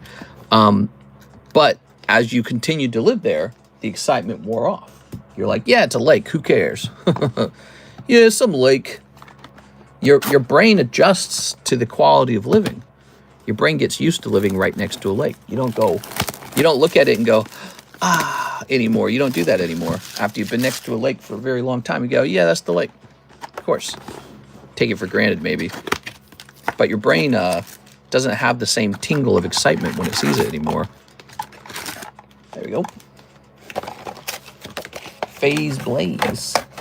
Mister, it was Phase Rain. He was hunting for one of the Umbreons and spent like $30,000 to get one. Damn, that's crazy. Banks was only into base set and PSA 10s. I remember that wall of bulk. It was hilarious. Yeah, it was right under our kitchen counter in the family room side of the room. And it was like this giant cube. And we kept building it up. And it was made out of like hollows or something. You know, we still have some of that, by the way. I packed that up into boxes because I had a theory, especially since some of it was from the XY era. I had a theory that if we let those hollows get extremely old, they could be graded for a lot of money. And I never touched them. I left them alone like fine wine. It's been like 5 more years since then, and I think I was right. I'm pretty sure I can start opening those boxes now from the XY Sun and Moon era, start picking out some of those hollows, and if any of those grade 10, they're probably going to sell for like $300 to $500, some of them. So, yeah, I just saved a little bit of that. I wish I'd saved more, but I got a couple cases of that down in my basement that could be worked on, but I just don't have time to work on them. Really old hollows from that time period. Untouched. What are the rules for the new bounty, says Miss Alicia. Yeah, so the new rules, every time you pull a chase card, you get a spot in the bounty. For English cards, the bounty is the number of spots in the bounty is larger. So if you open up a box of Korean Rocket and you pull like an alt-art, we're going to put you into the bounty. You're going to say, good job, you get a spot in the bounty. But if you open Death's Arrivals and you pull the alt-arts out of Death's Arrivals, it's going to be like, I think it's 2 spots. So you get 2 spots in that bounty. So you get a better bounty payout when you're opening the more expensive English packs. That's what we're going to do. So right now, if you open Death's Arrivals and you pulled alt-art Crobat, we'll give you 2 spots in the bounty. Here we are. And we're going to kind of have to define some other cards that are mistakenly hits. Like, for example, what if you open Paldea Evolved and you pull the Magikarp? That's a hit, right? So you'll go in if you pull him. But the tricky part is defining some other cards. Like, what if you pull Tyranitar? Well, he's pretty expensive. Shouldn't he also be a hit? Maybe he is. So that'll have to be sort of defined and worked out. Our friend, Mr. John Lucas, is going in there because he just pulled a signature, but we're not done opening all his boxes. We're going to hand out his bounty spots at the end. Here we are. But yeah, so bounties. Another way you get into the bounty, if you pull the chase card out of virtually any break, that makes the jumbo pack break one of the fastest bounty earning things on the menu. If you're in the jumbo pack break, that's a 1 in 4 odds. So you go in there fast. Here we are. You should do a bounty bracket. Gym battles, when the bracket fills, you could roll the money into the next bounty. I can definitely think about that. A bounty bracket, huh? Yeah, there's certainly all kinds of ideas we can implement. The goal is to just add a bit of excitement to the channel so that we got something going on that cannot be mimicked by places like eBay or Target or Walmart. You know, you go to your Walmart, you're not going to get a bounty at Walmart. It's just not a thing. Bounty bracket break. BBB, BBL. Hey, look, first time card, Princess Daisy. So if you place a first time order, you're getting this bonus card today. It's a pretty cool one. Gradable, by the way. Hey, how's it going, Mr. Wildbeer? What's up, Mr. Apex? There we go. Okay. I still remember in the very earliest days of running the live rip and ship, I had so many like people who absolutely hated my guts because what I was doing was so new. And I mentioned this story, but it really stuck with me. First of all, there was a guy who told me, I can't wait to see you fail, or something like that. He's like, oh, I can't wait to see you fail. That's pretty funny because we're about to hit 100,000 subscribers. So he was super wrong. Guy got into an argument with really early on. I wonder where he is. I wonder if he's aware that I'm doing well. And then also this YouTuber who made a channel called The Scamconomist. And he kept posting my stream and he's like, look, he sells his Hidden Fate packs for $8. You can get them at Walmart for $6. He's a scam artist. And it's just really funny. You are. But he would run his live stream every single time I went live. So I would go live and then he would go live using the same, like, you know, like the same name and the same keywords and stuff like that to try and draw attention to save people from opening packs with a live rip and shipper. And if you guys recall, it wasn't even that long ago that so many other YouTubers were against the idea of a rip and ship. They're like, no, these are terrible. They're the worst thing about the Pokemon community. But I mean, look at it today. It's 2025. There's more rip and shippers than ever. And even eBay is doing live events now. They call them like live events. So even eBay likes the idea of it. eBay's like, we can do that. We got to get in on this. Because it's, what is it really? It's the home shopping channel. That's what it is. Like what your parents had for shopping for, you know, really stupid stuff. It's the home shopping network. And so it wasn't a bad idea. It was actually an idea where I was just ahead of my time. And so were other early movers. They were ahead of their time on the subject. You know, they got in on it because they saw it was such a good thing. It's definitely evening out for sure. It's so much tougher. It is so crowded, and Pokemon cards are reaching these bizarre valuations, and everyone's like, it's going to crash any second now. This hobby's making me sick. There we go. Triple Noir. Yes, Triple Noir. We are. We're looking for another Siggy. Come on, second Siggy. We got one Siggy. We want to see two Siggies. Okay. These Weiss signatures are so valuable. I mean, they're really hard to pull. Bubblegum Outfit Girl. There we go.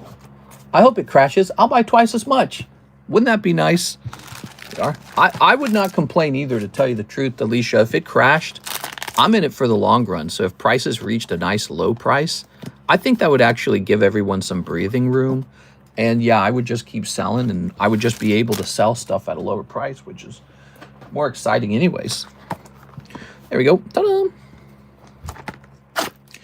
There we go. My bet is it more like plateaus. I think it reaches a high point and then it just goes sideways for a while. Mr. was the originator of the rip and ship. Here we are. Well, I did have people mention that people were already doing this with the sport cards before I started. I think it was the style that I did it in was unique. So the idea, like, you go live and you can just buy it right there on the spot, like instant gratification. Apparently that was pretty new for Pokemon cards. All right, there we go. Oh, yeah. Yeah, those early years, the first year and the second year, those were a really special time. I felt like an alien. I felt like a man on the moon. Like I was doing some really weird stuff. I was like, how did I fall into this sort of job? How do you fall into this weird career that probably absolutely nobody's doing? I told my wife, because we were making a lot of money, I told her, I was like, there's no way that this lasts. I told her, this definitely, there's going to be like 1 million people doing this in no time. That's why I was telling her, I was like, it won't be very long before there's 500,000 people doing this. Because my theory with the live rip and ship, this was my theory with it, is that it was going to basically pay as much as a regular card shop one day. So we were certainly making, or I was, I mean, she was just doing her job. I was making much more money than I thought I deserved for what I was doing. Ooh, look at that. It was so profitable. It was just really shocking. So I thought I was making too much money. And my theory to my wife, I was telling her, you know, one day when the market's truly saturated, and it will be, because this is the future, when the market's truly saturated, running a live rip and ship isn't really going to be that lucrative. It's going to pay about as much as if you had a normal successful card shop. We are. Ooh, red hood. And I would say that's mostly come true. I would say profit margins have declined. Oh, I thought that was a signature. Wow, 1 signature from 8 boxes. That's shocking, dude. That's tough as hell. That is tough as hell. I'm so sorry, man. We are.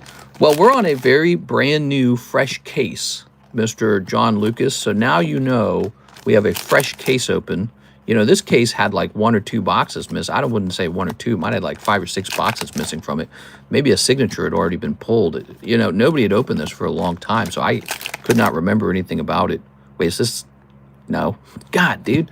I was hoping he'd get 2 signatures at least. He's gone so deep on these. Ah! The cat girl. Hell yeah, dude. 1 signature. That's rough, man. I don't remember who opened the last boxes of Nikke. Oh, man, that's horrible. We are on a brand new, fresh case.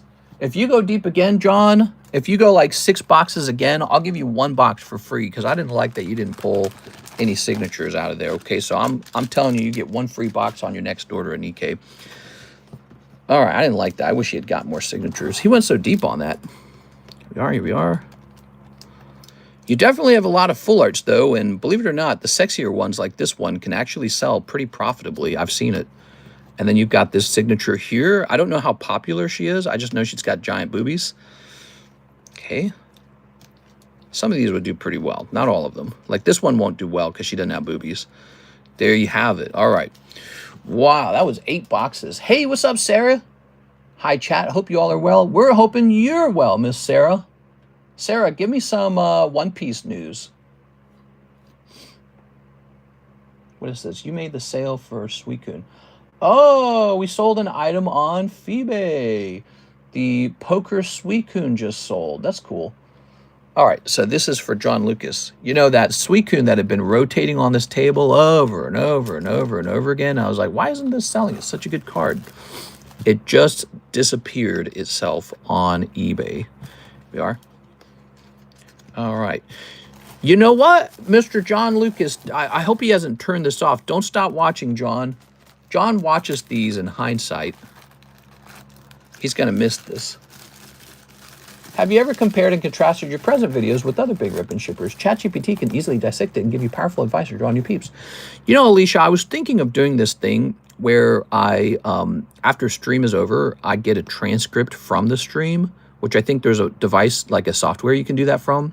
You can feed that, you can feed the transcript to ChatGPT because it can't actually watch the video, but it can dissect transcripts and see what kind of advice it hands off. So I've thought about doing that, or maybe even hiring somebody to do that. I wonder if somebody could do that for me and just analyze the transcripts. It's an interesting thing because I already suspect what it's going to tell me is that you say a lot of crass things. Okay, so I've got something for you, John Lucas. Don't go anywhere.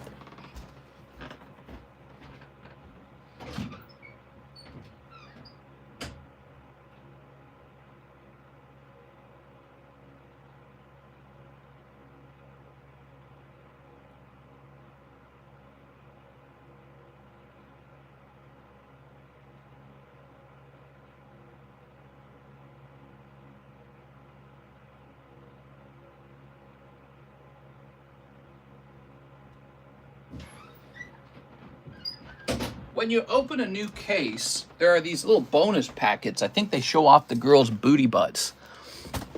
How many spots left in the pack split? I believe 6 spots are left. Tournament Store Assist PR Pack. So this is it. I'm going to give these to Mr. John. He certainly deserves them. You know, it's funny. I got a bunch of this kind of crap just laying around. There we are. In a big pile. So I'm happy to give these to you.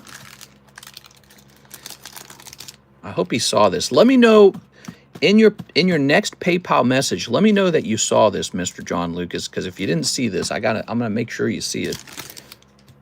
Okay. He watches this after it's been open. He watches it after the stream has been live. Let's see what we got here for you. So these are for you to spice things up a little bit.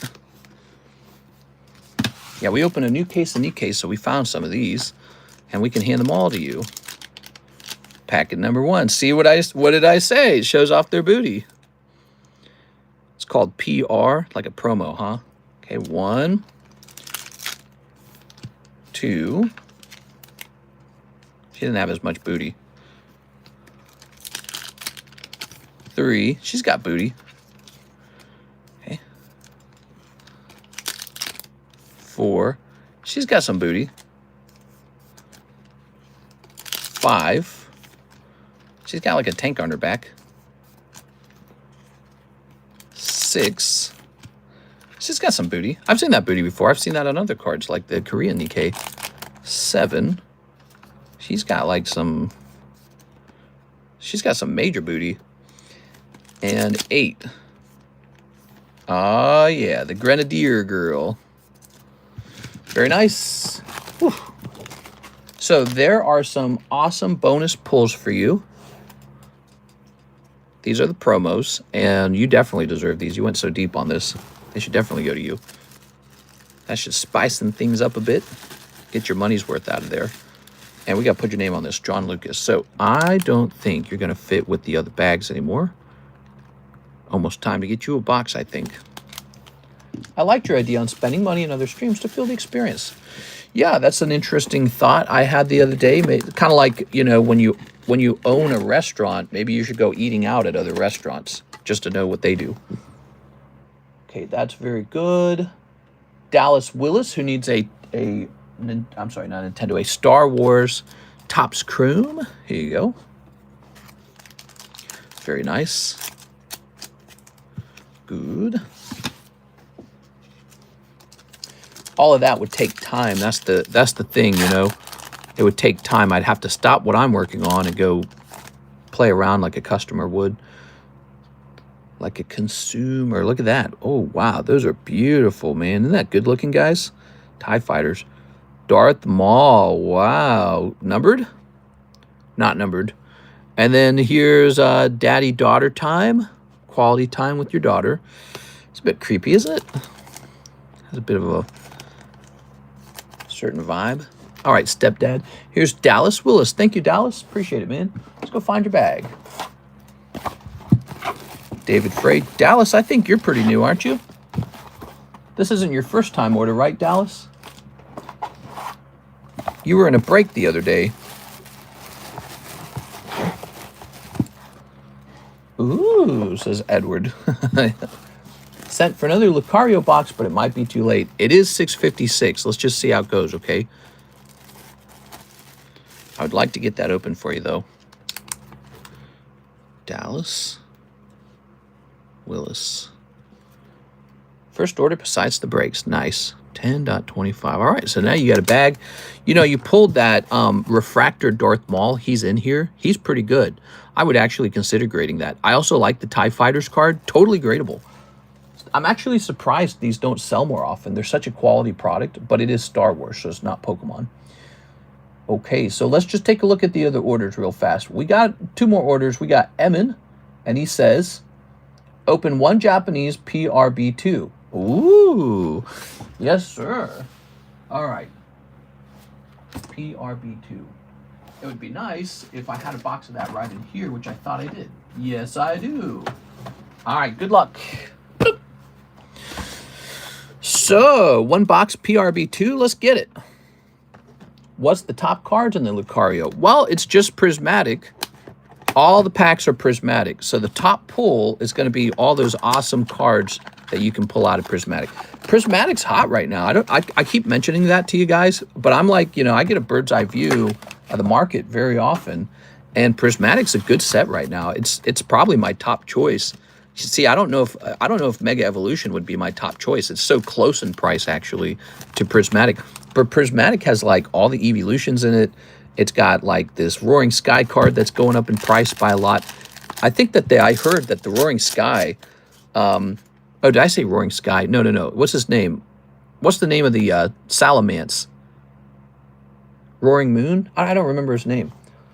I'm on the front lines of Insurgency Sandstorm. What? What are you talking about, Team Rocket? What's Sandstorm?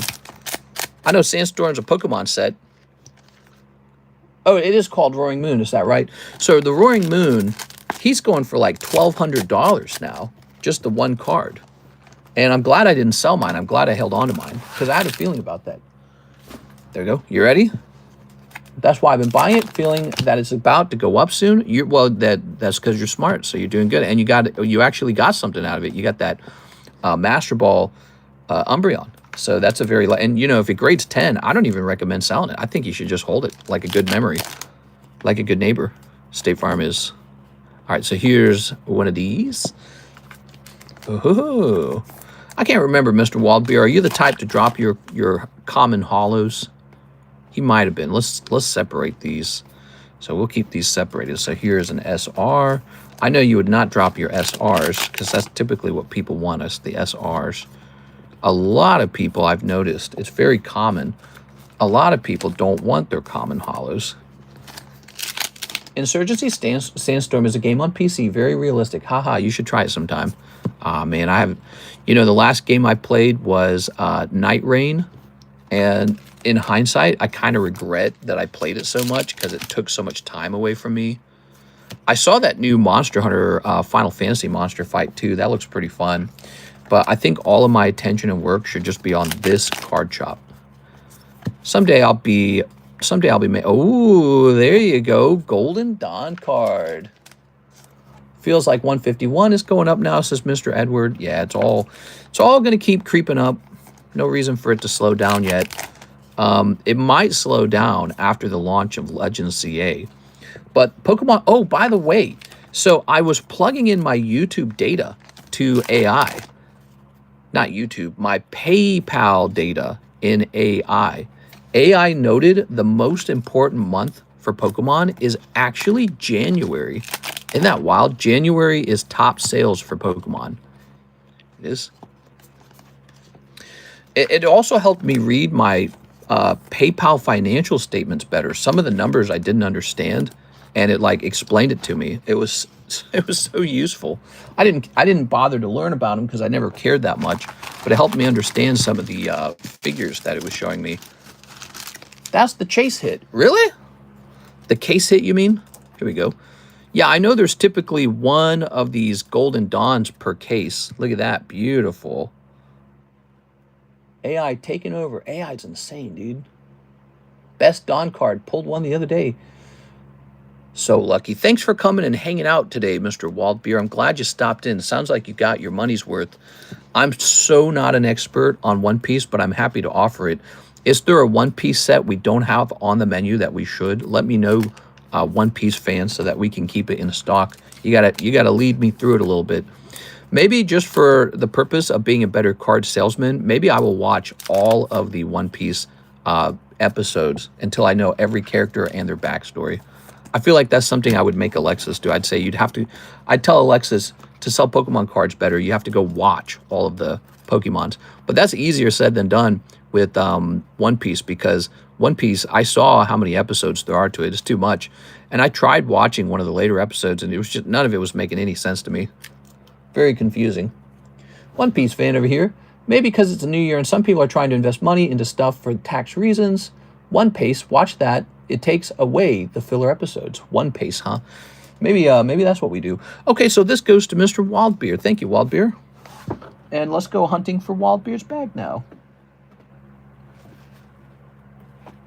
The question is, where will we find the Waldbeer bag? Let me turn on my music again.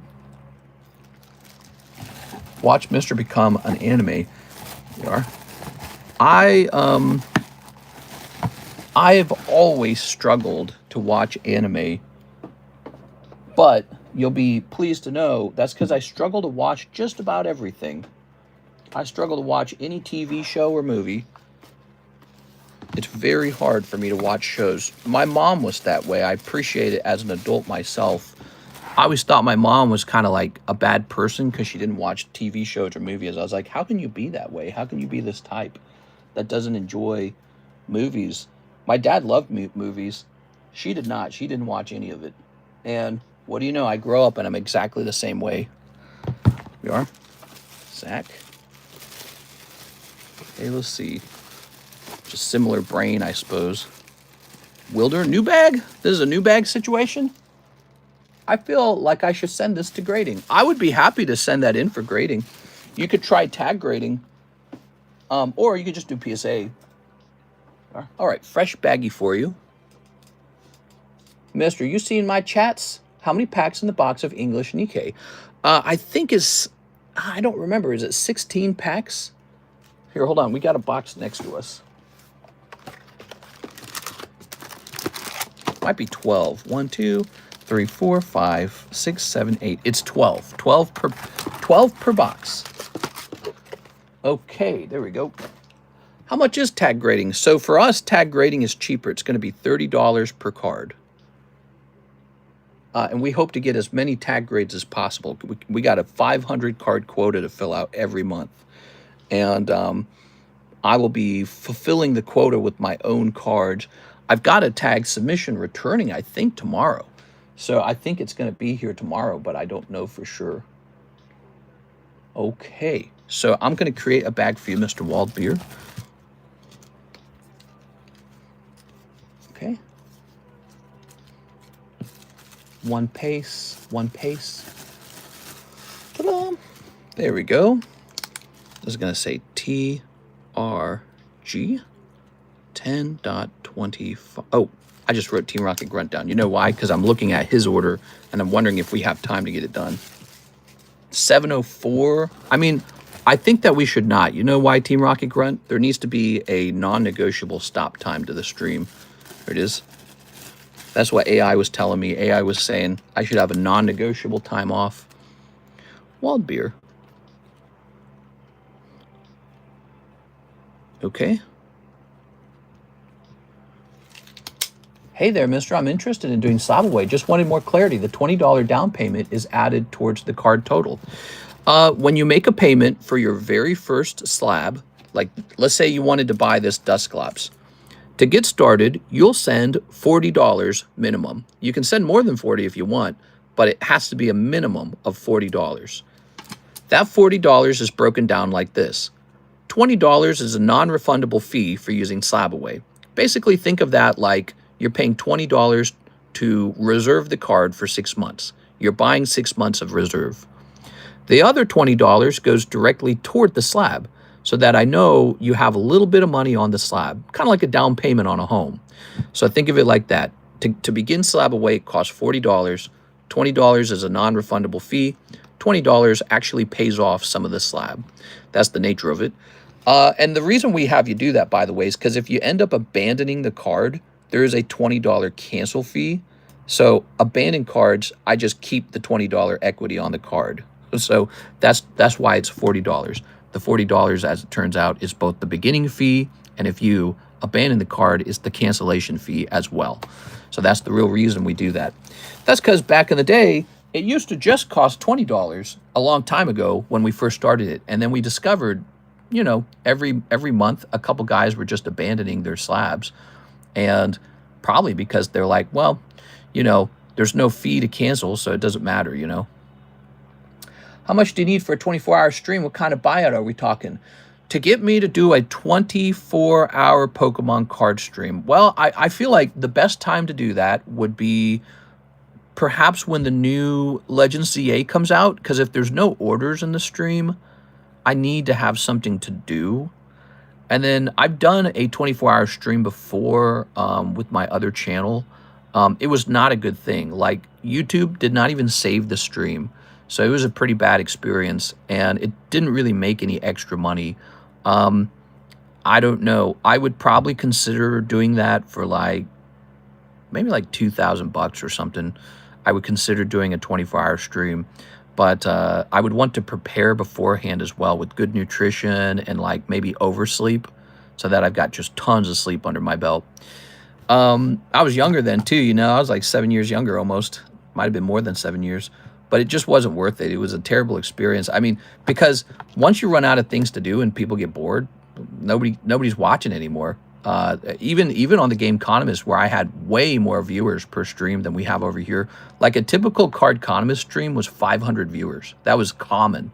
And they were real people. They weren't bots. So that the chat would just like explode. You could barely read it, right? It wasn't just like 10 people talking, which means, yes, obviously bots are being used.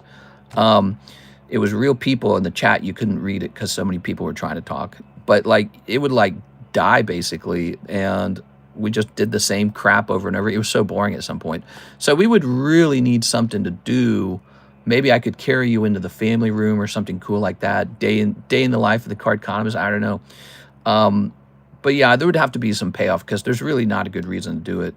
So that's my thoughts. I guess I didn't think of that. More of a business rather than entertainment. Yeah, we would have to get some kind of trick. Okay, so there you go, guys. Mr. Team Rocket Grunt, you're the beginning of the next stream. One whole prismatic at the start of the new stream. All right, I'll see you guys tonight for the Thursday night stream. I don't like to miss the Thursday night stream because it's technically the Friday morning stream. It's a big deal. I'll be there. I hope you guys will too, and we'll have a nice giveaway. So please join us tonight for the late night stream. See you there, everybody. Smash that subscribe. I'll see you tonight.